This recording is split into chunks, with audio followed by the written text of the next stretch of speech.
just noticed a tiny pink thing in the grass. Oh my God. What is this little guy? We didn't know what it was. We took him inside, and I was like, all right, we got to get this little thing cleaned up and try to figure out what it actually is. As I started looking at it, I saw it move. I'm like, oh no, whatever this guy is, he's still alive. We started doing some research online, and we found out that it was a baby squirrel. We were just trying to figure out what we could do to try to save him. As my mom was cleaning him up, I ran to the pet store, got some puppy formula. We tried to feed him, and it was pretty difficult because the little end of the syringe was still too big for his mouth because he was so tiny. Then we decided to order these new tips, and once they came in, he was able to actually latch on in the same way he would do to his mom. The first month, we had to be feeding him every 2 hours. So it was pretty much like a newborn baby. I used to take him to work with me. I would just tell my guys, hey, I gotta go to the car and go feed the little squirrel. I'll be right back.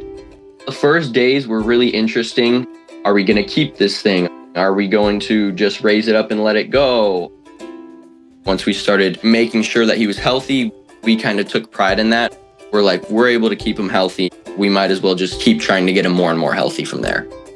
When he was opening his eyes, we were like, oh my gosh, they would like tiny open. Then from there on, he just got bigger and bigger.